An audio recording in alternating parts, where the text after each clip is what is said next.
మన కాకినాడలో మన చెన్నై షాపింగ్ మాల్ ప్రముఖ సినీ తారం మృణాల్ ఠాకూర్ చేతుల మీదుగా మే 9న గొప్ప ప్రారంభం.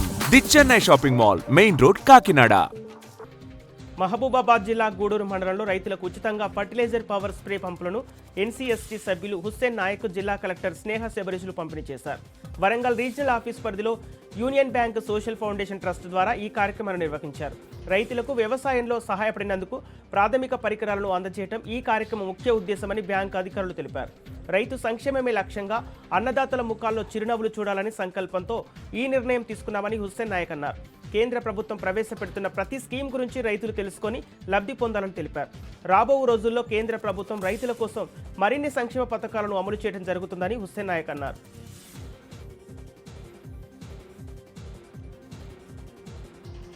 రేపు సికింద్రాబాద్ పరేడ్ గ్రౌండ్స్లో జరగనున్న ప్రధాని నరేంద్ర మోదీ బహిరంగ సభను విజయవంతం చేయాలని బీజేపీ మహిళా మోర్చా అధ్యక్షురాలు మంజులారెడ్డి పిలుపునిచ్చారు. మలక్పేట నియోజకవర్గంలోని అస్మాన్ ఘాట్ డివిజన్లో మహిళా సంక్షేమ సంఘం, ఆశా వర్కర్లు, మహిళా డాక్టర్లను కలిసి బహిరంగ సభ ఆహ్వాన కరపత్రాలను అందజేశారు. ప్రతి ఇంటి నుంచి కుటుంబ సభ్యులందరూ తరలి రావాలని, మహిళలందరూ ప్రధాని మోదీతో కలిసి నడుద్దామని తెలిపారు. మోదీ ప్రధాని అయ్యాకే అన్ని వర్గాల ప్రజల జీవితాల్లో వెలుగులు వచ్చాయని కొనియాడారు.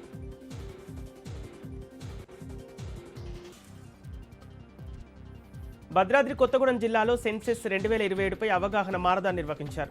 కొత్తగూడెం పోస్ట్ ఆఫీస్ సెంటర్ నుంచి రైల్వే స్టేషన్ వరకు మారథాన్ను చీఫ్ ప్లానింగ్ ఆఫీసర్ సంజీవరావు ప్రారంభించారు. ఈ కార్యక్రమంలో corporation commissioner Sujatha, mayor Ganesh, corporation సిబ్బంది, యువత, క్రీడాకారులు పాల్గొన్నారు. సెల్ఫ్ ఎన్యూమరేషన్ ఏప్రిల్ 26 నుంచి మే 10తో ముగుస్తున్న నేపథ్యంలో ఫేజ్ 1 జనగణన సర్వే మే 11 నుంచి జూన్ 29 వరకు నిర్వహించడం జరుగుతుందని కార్పొరేషన్ కమిషనర్ సుజాత అన్నారు. జిల్లా కలెక్టర్ ఆదేశాల మేరకు ఈ మారథాన్ నిర్వహిస్తున్నట్టు తెలిపారు. ఎన్యూమరేటర్లు ప్రతి ఇంటికి వచ్చి సర్వే నిర్వహిస్తారని, తదితర అంశాలతో కూడిన 32 అంశాల సర్వేలో ప్రతి ఒక్కరూ ఎన్యూమరేటర్లకు సరైన వివరాలను తెలియజేసి సహకరించాలని కార్పొరేషన్ కమిషనర్ కోరారు. నెల్లూరు జిల్లా కోవూరు నియోజకవర్గంలో 2వ విడత పంటకు నీటిని ఎమ్మెల్యే వేమిరెడ్డి ప్రశాంత్ రెడ్డి విడుదల చేశారు. కనిగిరి రిజర్వాయర్ కాల్వ రెగ్యులేటర్ వద్ద ప్రత్యేక పూజలు నిర్వహించిన అనంతరం గేట్లను ఎత్తి సాగునీటిని విడుదల చేశారు. ఈస్టర్న్ చార్నర్ పరిధిలో రైతుల పంట సాగుకు ఊరటనిస్తుందని అన్నారు. ఎంతో గొప్ప చరిత్ర కలిగిన కనిగిరి రిజర్వాయర్ మరమ్మతులు చేపట్టినట్లు ఎమ్మెల్యే తెలిపారు. రైతుల సంక్షేమమే ప్రభుత్వ ప్రధాన లక్ష్యమని, కాలువ చివరి ఆయకట్టు భూములు కూడా నీరు అందేలా అధికారులు చర్యలు తీసుకోవాలని ఆమె ఆదేశించారు. రైతులు నీటిని పొదుపుగా వినియోగించి మంచి దిగుబడులు సాధించాలని సూచించారు.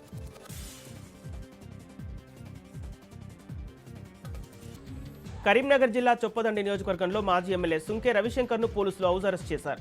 బీఆర్ఎస్ ఎమ్మెల్యే క్యాంపు కార్యాలయంపై దాడికి నిరసనగా బీఆర్ఎస్ బంద్కు పిలుపునిచ్చింది. దీంతో కరీంనగర్ బంద్కు వెళ్తుండగా రవిశంకర్ మధ్యలోనే అడ్డుకొని పోలీస్ వాహనంలో ఇంటికి తరలించారు. ఇది ప్రజాపాలన కాదు, ప్రజా అణిచివేత ప్రభుత్వమని, తెలంగాణలో రాజ్యాంగం అమలులో ఉందని రవిశంకర్ ప్రశ్నించారు.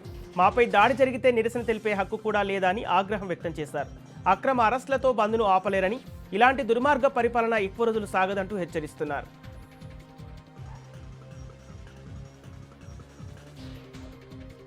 కరీంనగర్ జిల్లా హుజురాబాద్లో ఉద్రిక్తత పరిస్థితులు నెలకొన్నాయి. కరీంనగర్ జిల్లా బంద్కు బీఆర్ఎస్ పార్టీ పిలుపు నేపథ్యంలో పోలీసులు ముందస్తు చర్యలు చేపట్టారు. తెల్లవారుజామున ఎస్పీ, కార్పొరేషన్ మాజీ చైర్మన్ బండా శ్రీనివాస్తో పాటు పలువురు బీఆర్ఎస్ కౌన్సిలర్లను పోలీసులు అదుపులోకి తీసుకుని హుజురాబాద్ పోలీస్ స్టేషన్కు తరలించారు.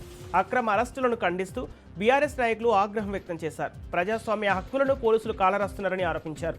బంద్ను అడ్డుకునేందుకు ప్రభుత్వం కక్షపూరితంగా వ్యవహరిస్తుందని తెలిపారు. ఉద్రిక్తతతో హుజురాబాద్లో ఎలాంటి అవాంఛనీయ ఘటనలు జరగకుండా పోలీసులు భారీ బందోబస్తు ఏర్పాటు చేశారు.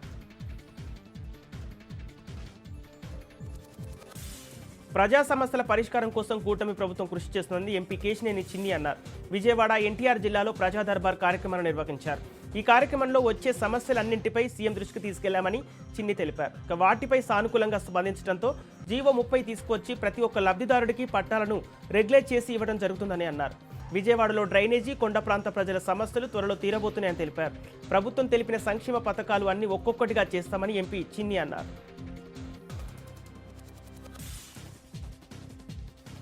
పోలవరం జిల్లా రంపచోడవరం మండలం చిన్నిగెద్దాడ వద్ద రోడ్డు ప్రమాదం చోటు చేసుకుంది. భద్రాచలం హైవేపై ప్రైవేట్ బస్సు బోల్తా కొట్టిన ఘటనలో 10 మందికి గాయాలయ్యాయి. క్షతగాత్రులను వెంటనే రంపచోడవరం ఏరియా ఆసుపత్రి తరలించారు. కాకినాడ నుంచి భద్రాచలం వెళ్తుండగా ఎదురుగా వస్తున్న వాహనాన్ని తప్పించబోయి అదుపు తప్పి బోల్తా పడింది. ఈ ఘటన రంపచోడవరం వద్ద గెద్దాడ సమీపంలో జరిగింది. ఘటనపై కేసు నమోదు చేసుకున్న పోలీసులు ప్రమాద సమయంలో బస్సులో 50 మంది వరకు ప్రాణాలుగా ఉన్నట్లు గుర్తించారు.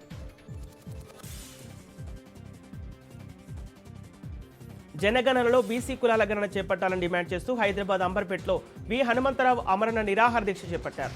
60% బీసీలకు న్యాయం చేయాలని, జనగణనలో కులగణన కూడా చేయాలని కోరుతూ హైదరాబాద్ అంబర్పేటలోని వి హనుమంతరావు దీక్ష దేవికగా డిమాండ్ చేస్తున్నారు. ఈ నెల 9 నుంచి దీక్ష చేపట్టనున్నట్లు ప్రకటించారు. బీసీల కోసం తన ఉద్యమానికి బీసీ సంఘ నాయకులంతా సహకరించాలని విజ్ఞప్తి చేశారు. ఎమ్మెల్యే ఆది శ్రీనివాస్ సందర్శించి సంఘీభావం తెలిపారు.